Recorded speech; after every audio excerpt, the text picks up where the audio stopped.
warahmatullahi wabarakatuh. Halo sobat di rumah, gimana nih kabarnya? Semoga kita semua selalu sehat, bahagia. Nah, teman-teman semua, balik lagi kita di podcast Orisinil Obrolan Masyarakat Sipil. Pada episode kali ini kita akan bahas sesuatu yang lebih segar dan lebih baru gitu. Tentunya tetap dengan tagline kita, obrolan masyarakat sipil. Nah, sebelumnya aku mau memperkenalkan diri nih, barangkali teman-teman di rumah masih belum familiar gitu. Perkenalkan, saya Siti Hamidah dari jurusan Komunikasi dan Penyiaran Islam. Salam kenal semuanya. Nah, sobat di rumah, kebetulan pada episode kali ini kita akan membahas sesuatu yang segar nih, bareng pemateri kita. Kita diskusi bareng-bareng aja lah. Di sini udah ada Pak Iqbal ya. Boleh Pak Iqbal kenalan dulu sama sobat di rumah gitu. Baik, perkenalkan nama saya Iqbal ya, Pak. Bisa dipanggil Bapak Iqbal. Dan ini kita sekarang mau ngobrolin tentang apa ini? Tentang politik di Indonesia lah. Politik. Kayak kita Ya, disclaimer ya teman-teman. Jadi obrolan masyarakat sipil itu bagaimana POV kita memandang itu gitu. Jadi tanpa menjatuhkan siapapun, hanya opini kita aja gitu. baik. Betul ya Pak Iqbal ya, kayak gitu ya. Oke teman-teman, langsung aja tanpa berlama-lama karena mempersingkat durasi ya. Nah, Pak Iqbal kan berarti udah di lintas generasi lah perpolitikan di Indonesia gitu kan. Ya, Kalau kita harus jadi saksi ya. iya jadi saksi Iya. bener ya. Kalau kita kan Gen Z tuh baru nyoblos kemarin nih Pak. Iya, betul. Betul. Jadi perbedaan signifikannya apa sih Pak antara generasi-generasi politik setiap 5 tahun sekali itu Pak? Berarti kita ngomongin ke pesta demokrasi Betul, ya. Salah betul. satu ini pemilu ya. Jadi kalau misalkan dilihat yang sekarang apa bedanya dengan yang dulu, itu yang sekarang itu jelas pengaruh dari media sosial itu sangat signifikan. Berpengaruh banget ya. Betul. Nah, makanya kalau zaman dulu itu mungkin pemilih itu akan memilih sebuah pilihannya atau paslonnya itu dia berdasarkan mungkin keluarganya, ikutin ayahnya atau ibunya, Betul. ataupun tetangganya, ataupun dulu juga mungkin masih ada tuh yang dari televisi. Nah, kalau sekarang tuh lebih banyak itu didominasi oleh sosial media. Media sosial ya, jadi berpengaruh banget ya terhadap citra politik itu. Betul. Nah, makanya sekarang itu yang namanya influencer, buzzer itu sangat dibutuhkan. Sangat Iya, dibutuhkan, betul. jadi Sangat dibutuhkan sekali. asupan lah ya. Ya, lebih ke apa? Jadi peluru utamanya itu dari situ Betul, dari. sekarang. Jadi kita ketika melihat influencer tuh bisa jadi itu juga mempengaruhi gimana kita memilih gitu ya Pak ya. Betul, mempengaruhi pikiran pemilih. Betul, Bahkan betul. sekarang kan nggak cuma generasi muda aja kan yang main sosial media. Bahkan sekarang orang-orang tua pun sudah mulai main TikTok, Instagram, ya walaupun udah. cuma sekilas, tapi kan terkadang muncul tuh Betul, FYP itu iya. kan muncul pilihan-pilihan ini gitu. Nah, makanya sekarang banyak didominasi di sosial media. Betul, betul. Jadi kita juga ya kemarin lah kayak contohnya pemilu kemarin itu saya sebagai pemilih baru juga ngerasa banget sih. Jadi kan kita mengenal pemimpin itu kan dari media sosial, dari televisi ya otomatis ada selingan atau ada admin-admin yang emang membagus-baguskan paslon tertentu Betul, gitu. Padahal kan kita nggak tahu ya POV sebenarnya itu seperti apa. Nah, betul. Ya, itu jadi kalau kita lihat kan ada kelemahan dan kelebihannya ya. Betul. Memang di sosial media ini mungkin kelebihannya tuh jadi biaya promosi ataupun biaya iklan tuh lebih murah kan. Jadi kan semua orang bermain itu, semua orang mengakses itu kan. Jadi dari partai ataupun dari peserta pemilu dia cukup cukup menyiarkan tentang paslonnya. Nah, otomatis kan nanti akan dicapai sama si pemain sosial media itu. Nah, kelemahannya apa? Kelemahannya biasanya sosial media itu kan setiap orang Bisa ngakses. betul bisa akses dan bisa sharing, bisa ngomong dengan bebas, Betul. tidak peduli latar belakangnya apa, bahkan dia bersembunyi di balik yang namanya avatar. Avatar. Gimana tuh Pak? Boleh jelasin lebih jauh nggak? Nah, jadi kalau misalkan memang di sosial media itu kan antara dunia maya beda dengan dunia nyata ya. Dunia maya itu kadang kita anggap serius, tapi terkadang dia juga nggak serius. Karena di sana isinya itu avatar-avatar. Avatar. Betul. Jadi avatar itu artinya itulah bukan mencerminkan orang sebenarnya di balik situ. Karena kita tuh kadang apa yang kita mau omongin tuh kita nggak bisa ungkapkan di dunia nyata. Akhirnya diungkapkanlah di dunia Maya. maya. Jadi artinya tuh sebenarnya itulah sisi kedua dari seseorang tuh ada di dunia maya. Nah makanya informasi yang mengalir di dunia maya itu kita harus hati-hati. Betul. Karena bisa jadi itu tuh ada sisi yang berlawanannya. Yang nggak seperti aslinya ya. Iya, jadi kalau kerennya sih Dark Side of the Moon. Dark Side of the Moon. Itu Apa tuh Pak? Dark Side of the Moon. Iya. Quote baru tuh. Iya, jadi itu berarti sisi lainnya lah dari seseorang kan.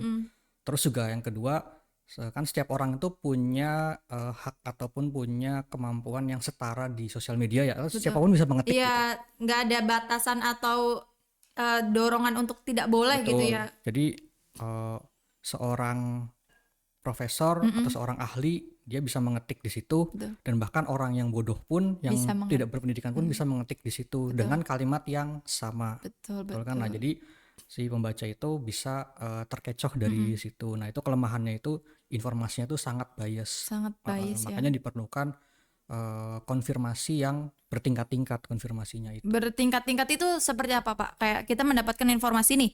Cara kita untuk mendapatkan informasi yang bertingkat itu seperti apa? Jadi misalkan kita dapat informasi ya kan. Nah, itu kita harus cek dulu tuh informasinya. Kalau itu bukan bidang kita bisa tanya ke yang Ahli bidangnya. ya. Jadi kita bisa searching dulu nih. Ataupun yang kedua, tingkat yang pertama mungkin kita bisa cross check dari informasi lain. Betul. Ada nggak informasi lain yang menyediakan informasi dengan substansi yang sama dengan yang kita terima nih. Ternyata kan banyak juga dan akhirnya kan viral ya isinya kan. Tapi belum tentu kita percaya juga kan. Betul. Baru lapis kedua kita bisa tanyakan ke yang ahlinya, yang kompetennya. Misalkan itu berhubungan dengan kesehatan, kita bisa tanya ke dokter ataupun ke ahli kesehatan lainnya. Nah, setelah itu pun kadang belum tentu juga. Betul. Kita cari second opinion dari yang berkompeten juga.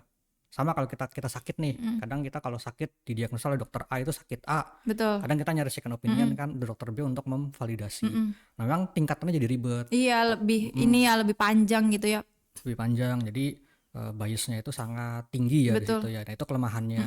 Jadi yang mungkin kita harus hati-hati, dan salah satu caranya itu kita harus menjadi dewasa sih dalam bersosial media. Dewasa dalam artian lebih bijak gitu ya. Lebih bijaksana, terus pikiran juga lebih diatur. Betul. Karena sekali lagi ya di sosial media itu tuh dunia maya gitu. Itu beda dengan Dunia dunia nyata. nyata. Jadi di situ banyak orang-orang itu jangan dianggap terlalu serius di situ. Memang satu sisi serius ya. Iya. Terus itu tuh avatar gitu. Iya. Itu tuh cuma apa ya, cuma ya kedok-kedok doang gitu, cuma orang bebas ngomong aja di situ gitu. Benar. Aku setuju banget sih kalau misalkan sosial media itu gampang dibiasin Pak, karena Betul. kalau di sosial media kan banyak ya kayak Instagram gitu kan ada akun volkatif, volsit itu kan banyak ya. Jadi itu juga belum tentu benar gitu, tapi itu udah disebarkan luas oleh beberapa platform. Jadi mau nggak mau karena banyak yang nge-highlight itu, banyak yang nge-post itu, jadi otomatis kita juga kayaknya bener nih karena banyak yang nge-repost itu gitu. Padahal tadi kan itu baru peringkat lapisan pertama. Betul. Kan kita belum tanya ke ahlinya dan sebagainya. Nah, makanya emang agak suatu tantangan sih sosial media itu kalau dilakukan di suatu negara yang pendidikannya itu kurang, karena Gimana itu tuh, akan Pak? lebih memecah. Jadi kalau misalkan bersosial media itu kan sekali lagi di situ kan ada proses yang namanya berpikir sebenarnya. Harusnya ya. Kita jangan sampai men-skip proses itu gitu. Jadi kan kadang kita menikmati sosial media itu kan kayak nerima doang ya. Ya. Nah, tapi kalau bisa tuh ada disaring dulu dengan pengetahuan yang kita punya ataupun logika yang kita punya sebelum kita nge-share ataupun ngambil keputusan dari informasi yang kita terima di sosial media. Betul. Itu penting sih Pak, nge-highlight untuk ya ketika kita sudah terjun di sosial media kita harus punya kemampuan berpikir ya. Betul ya. At least untuk sekedar logika lah, logika kayak ini tuh mungkin atau nggak mungkin gitu kan. Jadi pasti mempertanyakan lah. Betul. Makanya kan kadang kalau misalkan yang generasi-generasi tua, kadang mungkin zaman saya dulu waktu masih kecil ya gitu, kita tuh dibuahkan sama video-video yang aneh-aneh lah. Gimana tuh Contohnya maksudnya? misalkan mungkin ini mungkin munculnya di generasi tua ya. Iya. Generasi tua itu ada anak yang dikutuk jadi ikan pari. Oh ada. Atau mungkin pasti yang beda nggak tahu. Nggak itu. Tapi itu booming, terus ada kubah yang bisa terbang. Wow. Itu padahal video editan dan editan. sebagainya ya. Tapi waktu itu kita percaya, Percaya bahkan ya. bahkan ada video siksa kubur. Wah, Kita pernah diceritain itu sebagai obat bagi bukan obat, itu sebagai senjata bagi ibu supaya anaknya itu sholat. oh gitu. Dulu saya juga termasuk yang ditakut-takutin sama itu. Ini kalau siksa kubur gini nih, padahal itu video editan gitu dan Tapi itu sebagainya. orang tua zaman itu percaya itu. Nah itu makanya di saat itu orang orang tua di situ percaya. Ya, Percaya. jadi yang saya tangkap nih dari sekarang itu, yaitu kalau kita nggak menyesuaikan diri Mm-mm. dengan apa namanya Teknologi. teknologi ataupun sebagainya, kita bisa tertipu gitu Bener. di sosial media gitu. Apalagi sekarang ada AI ya. Atau apalagi ada Lebih jahat AI, jadi lagi kan. lebih jahat Lebih, lagi. tapi yang aku rasain nih kan Pak Iqbal tadi bilang kayak zaman dulu tuh ada kayak gitu video editing yang Iya, iya. dipercayai lah. Aku pernah ngerasa itu yang itu loh Pak, kayak tanggal Ramadan nih misalkan jatuh pada Mm-mm. tanggal 17, terus matahari di sebelah mana, terus hari Senin itu nanti bakal ada kejadian ini. Nah, itu percaya di situ sih, Pak.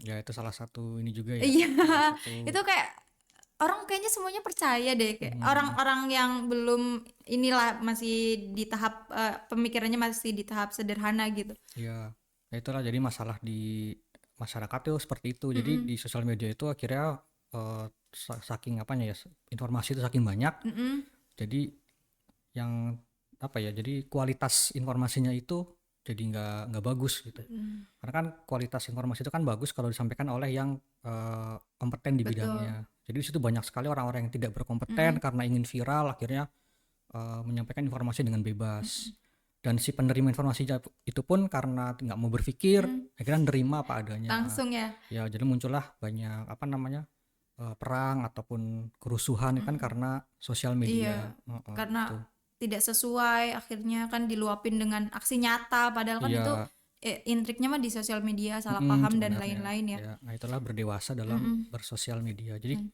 kalau orang dewasa itu kan dia kan akan berpikir dulu sebelum bertindak. betul. Itu orang dewasa ya. Iya, jadi kalau yang masih anak tuh, wah ini ada informasi ini nih, wah Mm-mm. kita harus harus ribut nih, wah ini nggak bener nih, kita harus serang ini nih karena dia sudah melakukan ini dan sebagainya. Jadi kita bertindak berdasarkan sesuatu yang dari sosial media.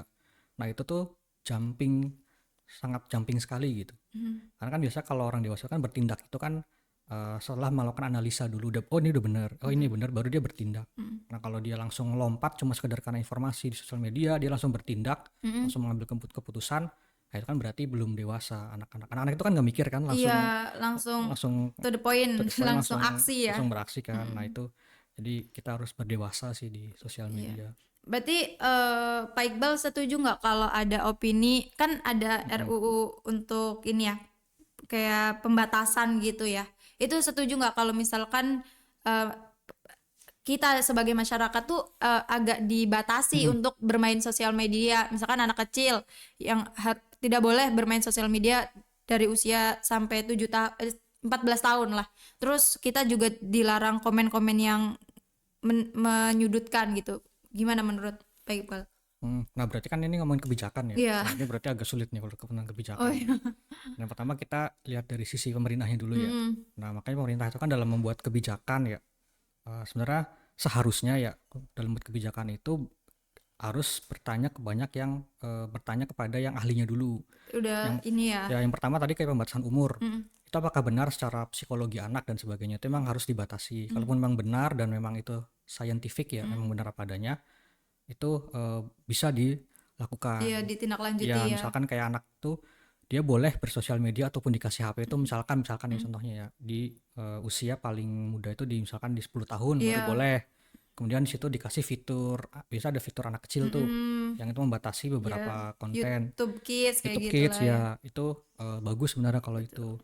Nah terus yang berikutnya kalau pembatasan apa ya atau pengawasan kayak komentar-komentar gitu Mm-mm. ya yang sifatnya menyudutkan atau yang apa, itu juga sekali lagi harus konsultasi juga ataupun sudah melalui review lah, Mm-mm.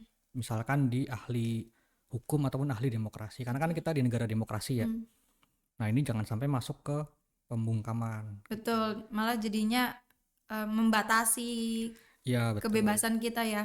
Jadi memang harus hati-hati dan memang harus apa difikirkan matang-matang lah kalau kebijakan itu, terutama yang sifatnya nyerempet dengan kebebasan Mm-mm. gitu, karena kan kita di negara demokrasi ya, Jadi jangan sampai, ya sebenarnya bagus idenya, tapi emang tetap harus ada batasan-batasannya sih, kayak Benar-benar. harus jelas lah, Mm-mm. apa namanya, teknisnya harus Betul. jelas kayak, Ada SOP-nya lah, ada rule-nya, boleh tidaknya itu ya nggak samar betul, gitu, nggak abu-abu nggak ya. abu-abu gitu. Tuh. Kan apalagi ada undang-undangnya dan Mm-mm. sebagainya ya. Undang-undang KUHP ya kemarin dirancangkan gitu ya, Mm-mm, tapi belum belum benar-benar final sih. iya.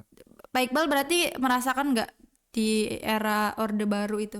Merasakan nggak? Enggak ya? Oh, masih kecil, Oh masih kecil. masih kecil. Jadi belum. Tapi Saya ada saya ini nggak nggak? setua itu. Ada diskusi tentang itu nggak? Kayak kan masa Orde Baru tuh bener-bener yang kita bersuara sedikit aja langsung dibungkam. Ada Petrus dan lain-lain. Itu ada pernah denger itu nggak? Oh iya, karena waktu itu kan demokrasi kan dibatasin ya. Hmm, Nah, tapi kalau yang sekarang kan demokrasi kan ada namanya indeks demokrasi kan ya. indeks Indeks demokrasi itu demokrasi. bisa dijelasin nggak Pak? Jadi semacam itu di penilainya sebenarnya dari Bank Dunia Oh sebenarnya, gitu. untuk ngelihat, The Fed. ya, untuk ngelihat indeks demokrasi di suatu negara.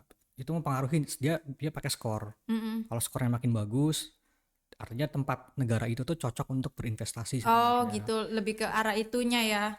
Karena kan sekali lagi ekonomi sekarang itu lebih seneng dengan eh, kebebasan. Ekonomi Kebebasan. sekarang itu, karena kan kita mau ngikutin perkembangan ekonomi dunia kan, Mm-mm. maka kita harus mengikuti kebebasan. Nah, salah satu kebebasan tuh nilainya adalah dengan indeks demokrasi. Jadi emang di sekarang di negara ini emang harus demokrasi, kecuali memang beberapa negara yang kayak Korea Utara yang udah fix ya, dia kan eh, apa, komunis ya Betul betul. dan sebagainya. Tapi kalau kita karena demokrasi, akhirnya kita harus memastikan nilai indeks demokrasi itu bagus, karena pengaruhnya juga ke ekonomi, ke investasi dan Benar-benar. sebagainya gitu. Kalau indeks demokrasi Indonesia berapa Pak? Kalau Nah, itu tahu? saya kurang tahu sekarang, itu Oh bisa iya. dicek di Iya, Google dan benar-benar. sebagainya buat perbandingan juga, ada urutannya juga nih Indonesia keberapa. Itu juga biasa panduan buat investor-investor kalau mau Iya. masuk, kalau mau investasi ke suatu negara. Karena kalau indeks demokrasinya makin bagus, Rendah ya makin rendah dia makin nggak mau. Selain juga ada namanya indeks korupsi. indeks Ya, korupsi. itu juga semakin jelek, itu investor nggak akan mau gitu. Jadi pengaruh juga ke birokrasinya rumit dan sebagainya. Patokannya itu sih biasanya. Kalau Pak Iqbal lebih pernah tahu nggak kayak misalkan opini investor di media sosial lah, jaringannya di media sosial itu melihat indeks demokrasi dan korupsi Indonesia tuh seperti apa sih Pak? Ya memang PR sih bagi Indonesia ya, itu PR. Jadi kita udah nggak bisa bilang, wah udah bagus nih. Udah bagus Jujur, ya. kita nggak bisa bilang itu kan. Mungkin nanti Hamida bisa cek sendiri di Iya. internet lah bagaimana nilainya. Tapi pada intinya eh, kita perlu lebih baik lagi. Perlu lebih baik lagi Tuh, ya. harus tetap dikejar dari sisi apa, undang-undangnya, dari sisi semuanya, karena memang eh, kan kita kan mau ekonomi global kan. Bener, Nah, mau kira tuh ningkat lah. global dunia itu tuh ibaratnya tuh kita punya standar apa yuk standarnya untuk penilaian nih. Nah, mereka sepakatlah dengan indeks-indeks korupsi, indeks itu macam-macam itu. Nah, mau nggak mau kan kita harus ngikutin Ada ininya ya lah, aturan-aturan. standarisasinya. Ya, Kalau mau bagus ya udah kamu harus poinnya segini ya, gitu. dan itu kita mulai dari diri kita masing-masing. Gimana tuh Pak? Ya kayak korupsi gitu-gitu kan bisa dimulai dari Hal masing-masing ya. sederhana ya. Dari Dari diri sederhana, sendiri dulu ya Pak. dari diri sendiri gitu. Jadi misalkan dari diri sendiri udah bagus, kalau suatu hari misalkan Hamidah tiba-tiba jadi politikus Nah, gitu kan, serem banget ya. karena sudah punya karakter yang anti korupsi, Amin. makanya pas jadi politikus nanti akan berusaha untuk menaikkan atau membaguskan nilai indeks korupsi di Indonesia. Ya, mungkin balik lagi ke sosial media yang tadi nih Pak. Saya setuju banget kalau misalkan itu berpengaruh banget kayak misalkan kemarin Pak Purbaya itu ada diskusi sama Pak Gita Wirjawan ya masalah ekonomi Indonesia mau dibawa kemana. Jadi masyarakat itu ikut ikut alurnya gitu. Oh iya nih Pak Purbaya ngomong ya ekonomi Indonesia mau bagus karena mau memangkas illegal ekspor, illegal impor dan lain-lain. Nah, itu kan berpengaruh nih, Pak. Tapi gimana sih sebagai masyarakat kita melihat itu kan kayak publik kita, politikus kita atau pemangku kebijakan kita nyebarin itu di sosial media dan kitanya merasa seperti wow bagus nih. Itu bijak nggak Pak? Bijaknya kita tuh harusnya seperti apa Pak? Ya, nah itu kan tadi sekali lagi kalau kita berdewasa dalam bersosial media, nah ini kalau kita lihat dari sisi pemerintahnya kan dia akhirnya mulai untuk itu sebenarnya masuknya ke transparansi. Transparansi Iya ya. betul. Jadi pejabat publik itu apa ya, menerangkan untuk rencana-rencana politiknya Mm-mm. itu lewat sosial media. Mm-mm. Karena itu kan kalau kita demokrasi, tadi balik lagi ke industri demokrasi Mm-mm. ya, salah satunya adalah transparansi. Semakin Transparansi, betul-betul. terbuka pemerintah itu dalam apa merencanakan sesuatu, artinya semakin bagus. Nah, Mm. kita sebagai warga, sebagai penikmat sosial media, kita bisa menilai Mm-mm. itu. Bahkan kita bisa mungkin ngasih saran lewat misalnya lewat komen, nanti kan adminnya akan baca ya, dengan harapan Betul. akan diteruskan ke Mm. Ke pemangku pejabatnya. kebijakan. Ya, Mm-mm. itu salah satu contoh yang itu salah satu positif juga di sosial media. Betul. Jadi kan murah tuh biaya Iya, untuk tanpa sosialisasinya kan. ada lembaran dan Betul, lain-lain. transparansinya kan murah Mm-mm. gitu. Bahkan mungkin sidang-sidang kan sekarang udah mulai di live ya. Iya, di Live live. kalau ada sidang ini di live jadi semua orang bisa Bisa nonton. nonton. Ini kalau apa? Jadi kan biayanya murah juga ya. Betul. Nggak perlu apa? Mungkin manggil TV. Kalau zaman Iya. dulu kan full di TV ya. Jadi Full TV, manggil radio mungkin, tapi itu betul. juga bukan ada gambarnya ya. Ya, nah kalau sekarang kan sosial media enak ya udah bisa live Mm-mm. di YouTube. Ini semua orang bisa nilai. Jadi Benar-benar. itu peluang sih untuk nilai demokrasi kita tuh supaya bisa lebih bagus. Yaitu Iya, nilai transparansi di situ. betul. Juga nanti setelah transparansi juga ada apa namanya keterlibatan publiknya juga lebih bagus. Keterlibatan publik Iya, dalam ininya ya. Kayak publik tuh disurvei nih setuju atau nggak mm, setujunya gitu ya. karena memang belakangan kan kita di Indonesia kan disebutkan sama masalah buat undang-undang tapi diem-diem. Diam-diam tiba-tiba Iya, udah ketok palu. betul. Nah, dengan sosial media bagusnya nanti harapannya kita lebih terbuka. Bener. Jadi eh, undang-undang yang dihasilkan itu adalah undang-undang yang terbaik lah ya. Yang sudah win-win solution lah antara Betul. kebijakan dan antara publik setuju dan tidak setujunya Iya, jelas gitu ya Pak. betul. Jadi kalau di apa demokrasi itu ada filsafatnya ya. Jadi filsafat Oke, gimana tuh demokrasi Pak? itu jadi gini kan kalau misalkan suatu pejabat bikin undang-undang dan dia merasa itu yang terbaik, gitu kan. Nah, anggaplah itu namanya kan sebuah tesis ya, udah terbaik. Nah, nanti kalau kita di diskusi itu ya, nanti rakyat itu sebagai oposisi, dia akan beroposisi tuh, dia akan mengeluarkan antitesisnya. Antitesisnya, Betul, dia betul. akan mencoba menegasikan tesis dari itu. Nah, nanti akan disintesis lah bersama-sama Betul, sehingga munculkan apa tesis yang baru. betul. Hasil tesisnya ya. Betul, jadi kan semakin sempurna Mm-mm. tesisnya kan, jadi semakin disintesis terus-terusan akhirnya muncullah tesis yang paling mendekati Iya, sempurna. Kita nggak bilang sempurna tapi mendekati sempurna, alias itulah keputusan yang terbaik untuk semua masyarakat itu. Karena kalau cuma sekali doang mungkin bagi pemerintah itu baik, tapi kan jangan-jangan ada yang miss di situ. ada yang miss ya, ada yang merasa dirugikan atau Betul, ada yang makanya merasa ada yang protes lah. Nanti kita gabung, itulah benar-benar sintesis tuh. sintesis. Ya, nanti muncullah akhirnya keputusan baru yang sudah digabung dengan yang pendapat-pendapat dari masyarakat tadi misalkan. Nah, itulah tesis baru. Nanti diuji lagi, Diuji lagi. terus-terusan gitu. Semakin banyak, nanti akan semakin mendekati sempurna lah apa suatu undang-undangnya itu. Nah, itulah yang namanya diskusi. Diskusi. Iya, itu jadi apa namanya ya dialektika itu kayak gitu, dialektika. Memanfaatkan sosial media ya untuk hal seperti itu tuh bisa ya Pak Bisa ya. karena demokrasi itu kualitasnya tadi salah satunya terjadinya dialektika. Betul. Jadi kan bedanya kalau kerajaan kan mutlak ya, titah raja nggak bisa Bantah. ditesiskan. Iya, jadi titah raja itu omongan raja itu langsung final kan. Mutlak tanpa Iya. ada negosiasi dan Ya, betul. oposisi ya. Mm. Tapi harap kan itu pengennya kita nih sebagai masyarakat adanya dialektika di antara publik dan politisi gitu ya, Iya. pemangku kebijakan. Nah, arah ke situ tuh terbaca nggak sih Pak untuk saat ini? Ada nggak sih kayak keterbacaan opini publik bagi publik? Ya betul.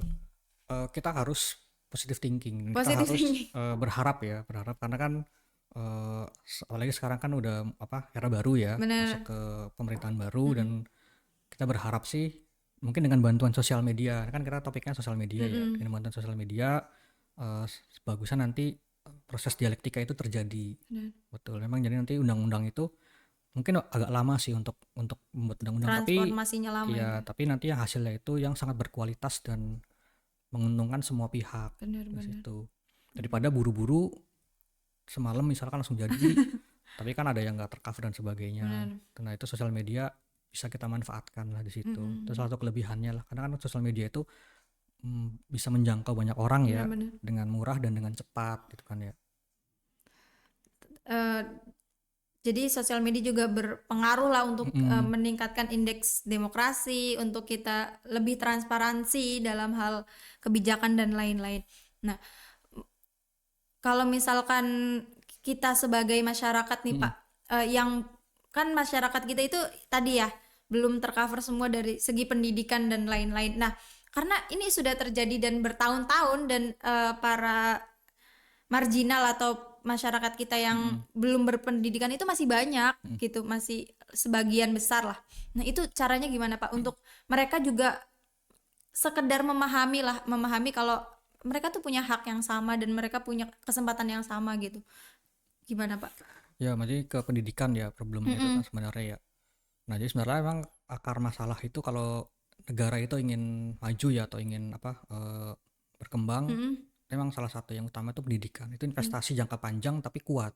Iya Itu benar-benar. investasi jangka panjang dan kuat itu. Karena awalnya dengan pendidikan itu kan nanti sumber daya manusianya itu kan akan bagus ya. Mm-mm. Apa pendidikan kita akan naik. Nah, karena pendidikan naik akhirnya tuh karena kan sebenarnya kalau kita berpolitik, bersosial media kan sebenarnya pelakunya adalah rakyat-rakyatnya itu kan. Mm-mm. Nah, kalau rakyatnya itu semuanya pendidikannya bagus, otomatis hasilnya pasti akan bagus juga gitu. Benar-benar. Jadi emang sekali lagi mungkin kita kalau mikir investasi kan nggak langsung keluar ya. Iya. Investasi kan nggak langsung keluar kan. Mm.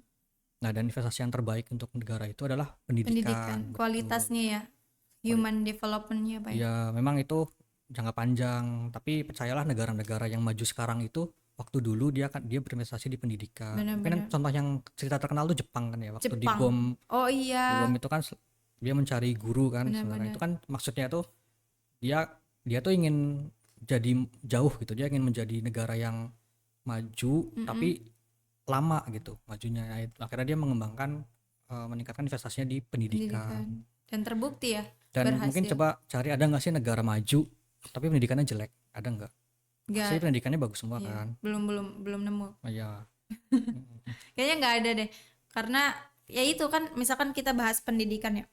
Negara-negara kayak Kamerun, Indonesia lah punya SDM yang melimpah, tapi Mm, karena kita tidak berpendidikan akhirnya orang yang berpendidikan dari negara lain yang mengeksploitasi dan ya negara itunya masih miskin gitu. betul. Nah, kita kan sekarang di Indonesia kan ada tag Indonesia Emas 2045 Iya, ya. tagline Ya, Indonesia nah itu Emas harus tuh kita kejar mulai dari sekarang tuh. harus kita kejar. Harus Berarti berapa pendidikannya. tahun lagi ya Pak? 15 tahun lagi ya? Sekarang 2026 ya. 25, Ya sekitar dia sekitar 15 15 20 20 tahun tahun lagi. lagi. Berarti karena itu kan berarti anak yang baru lahir 20 tahun apa ya berarti kan nanti ya terutama dari gizi dulu kan Dari dari gizi, gizi dan betul betul. sebagainya. Makanya sekarang Prabowo ada MBG. Benar-benar. Terus nanti tinggal pendidikannya nih kita Mm-mm. perlu apa improvement juga. Oke Benar-benar. dari fisik kan udah ada MBG ya dari Mm-mm. fisik dari apa untuk raga Mm-mm. dari kapasitasnya. Nah, sekarang tinggal ke pendidikannya. Benar. Nah, itulah makanya di UIN itu kan untuk memajukan pendidikan ya. Salah satunya adalah di kampus Di ini. kampus Ya, kuliah ya. kuliah dan sebagainya. Jadi ya kalau bisa angka apa namanya lulusan S1 tuh harus naik Lebih ya. itu dari kuantitas itu selain Mm-mm. kualitas ya itu harus Mm-mm. banyak dipikirkan juga Benar. gitu. Seenggaknya ada peningkatan lah, walaupun kualitasnya mungkin belum menjamin, tapi Mm-mm. dengan kita kuliah itu adalah manfaat yang kita dapat gitu loh. Betul ya karena kan kalau kita sekolah itu kan sebenarnya yang dilatih itu kan proses berpikir. Benar-benar. Tadi sekali lagi kan kalau kita mau dewasa bersosial media kita Mm. harus terbiasa dengan berpikir. Benar-benar. Nah dilatihnya itu kapan sih ya itu saat kita sekolah Mm-mm. dikasih tugas kuliah dikasih dapat tugas kan ya dapat Dapat. tugas kemudian dikasih soal dikasih materi Mm-mm. belajar. Nah itu kan berarti kita sedang melatih Benar. otak sebenarnya. Benar-benar. Jadi kalau kita udah terbiasa dengan belajar terbiasa berpikir kita akan dewasa gitu menyikapi sesuatu jadi Mm-mm. nggak sumbu pendek ya istilahnya kalau sumbu Mm-mm. pendek jadi tiba langsung langsung bereaksi gitu. Oh gitu. Jadi begitu ada sedikit rangsangan dia langsung bereaksi. Mm. Nah takutnya tuh akhirnya mudah diadu domba gitu. Oh iya, gampang ya tersulutnya. Gampang tersulut itu karena nggak mau berpikir dulu. Betul. Bahkan di Kemenak itu kan ada istilah moderasi beragama ya Iya, di moderasi Kemenak. tagline moderasi beragama Ya, ya. nah, ternyata setelah saya pelajari di moderasi beragama itu ternyata itu nggak ujuk-ujuk orang itu tiba-tiba jadi moderate. Oh gitu Pak. Oh, jadi kalau orang itu mau menjadi seorang moderat ya atau dia menerapkan moderasi beragama, Mm. ada proses yang namanya berpikir di situ. Berpikir. Iya, di tengah-tengahnya. Jadi kita tuh waktu moderasi beragama kita diajarin cara untuk menganalisis akar masalah dan sebagainya. Tapi pada intinya adalah proses berpikir. Jadi emang kalau orang itu nggak berpikir ya otomatis gagal gitu. Pasti ya dia gagal dewasa bersosial media. Tapi kalau ngomongin moderasi beragama ya, kayak kita kan anak UIN pasti senang banget atau familiar lah dengan moderasi beragama. Apa sih Pak intinya tuh? Kayak kita kan di bayangan kita nih moderasi beragama berarti kita agama yang moderat dalam arti liberal gitu, nggak memilih apapun dan kita ya udah di tengah-tengah gitu. Itu bener nggak Pak pandangan Ya, seperti jadi itu? emang pada intinya kalau moderasi beragama itu kan dari kata moderate ya, tengah-tengah. Nah itu kita prinsipnya itu yang pertama, segala yang berlebihan itu kan nggak baik. Iya. Jadi terlalu di ujung kiri itu nggak baik, terlalu di ujung kanan itu nggak baik karena berlebihan kan. Nah kita tuh ada di tengah-tengah, yaitu kita porsinya itu yang sesuai atau disebut juga dengan adil, Adil. di tengah-tengah itu. Nah jadi kita tuh mindsetnya itu adalah mindset yang tengah-tengah adil. Nah supaya bisa ke tengah-tengah itu berarti kan kita nggak kedorong ke kanan, kita nggak kedorong ke kiri. Berarti kita kuat di tengah-tengah kan. Nah adalah proses kita kuat untuk berpikir. Betul. Jadi tetap lagi di situ ada proses intelijen juga. Jadi kita untuk berpikir di moderasi beragama. Jadi seorang moderat itu dia nggak bakal jadi seorang moderat kalau dia itu tidak berpikir. Benar-benar. Jadi harus ada proses berpikir. Nah tadi sekali lagi kan ke pendidikan ya. Pendidikan. Nah nanti juga kalau orang moderat dia dalam menghadapi isu-isu di sosial media dia akan tenang menghadapi itu. Jadi nggak sumbu pendek tuh tiba-tiba oh ini kafir nih kita serang. Ya beda keyakinan, beda paham. Ya kalau moderat enggak, dia entar dulu ini bener nggak nih infonya, cari tahu dulu siapa yang nyebarin, betul, tujuannya apa. bahkan selain itu dia berusaha menjadi penengah di situ. Gitu. Iya. Lebih ke action.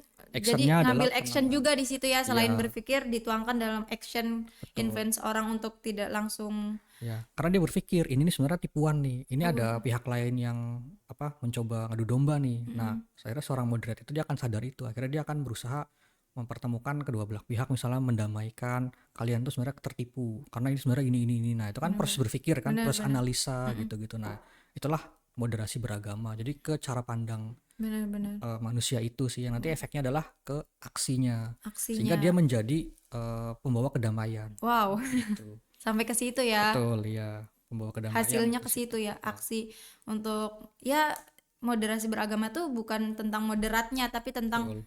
toleransi dan gimana cara kita membawa diri kita gitu. Ya, jadi bukan kayak tata cara ibadahnya tuh Bener. bukan. Oh gitu. Jadi lebih ke cara berpikir, Bener-bener. mindset ke pikirannya. Wow. Nah, itulah moderasi beragama yang booming di Kemenak. Betul. Ya. Digaungkannya Digaungkan itu di Kemenak. tujuannya ya Pak ya. Karena kalau semua tuh udah moderat, kita tuh nggak bakal diadu domba lagi. Benar-benar. Nah, ini hubungannya apa ke sosial media? Karena tadi sekali lagi kan salah satu juga kita harus berdewasa ya. Benar-benar. Nah, itu salah satunya tuh kalau kita menjadi orang yang moderat, kita bisa dewasa lah dalam bersosial media. Jadi nggak mudah terpengaruh gitu. Bahkan kita bisa mengajarkan ke orang lain juga gitu yang mungkin pendidikannya masih rendah supaya kita berdewasa dalam sosial media atau lebih bijak. Benar-benar. Wow, luar biasa banget ya Pak Iqbal obrolan kita dari yang tadinya sosial media, politik dan lain-lain. Ya. Tapi nyambung ya, kita tujuannya ya sama dalam apapun kita harus berpikir, kita harus menelaah ya. Ya, itu teman-teman jadi sesuatu yang kita dapatkan di media sosial ya. Betul. Jangan langsung ditelan mentah-mentah, ada proses berpikir yang panjang karena itu di situ poinnya gitu. Menjadi manusia dewasa itu bukan yang dewasa dalam artian umur ya. Betul. Tapi bagaimana kita menyikapi isu, bagaimana kita menghadapinya dan menjadikan itu isu yang kita bisa olah gitu ya. Iya. Dan itu juga nyambung ya ke moderasi beragama yang digaungkan Kemenag. Betul. Inti dari obrolan kita proses berpikir teman-teman. Ya, terima kasih Pak Iqbal sama-sama. udah mendampingi kita Ya, gitu sama-sama. dalam episode kali ini. Semoga apa yang kita obrolin gini bermanfaat dan bisa didengarkan, bisa jadi amal jariah juga. Amin. Kan salah satu amal jariah kan ilmu yang Betul, bermanfaat. Nah, semoga teman-teman yang di rumah juga mendengarkan ini dan bisa mengimplementasikan dalam kehidupan sehari-hari dalam bermedia sosial. Mungkin ya itu aja di episode kali ini. Sampai berjumpa di episode selanjutnya. Jangan lupa tonton podcast Arisinil. See you.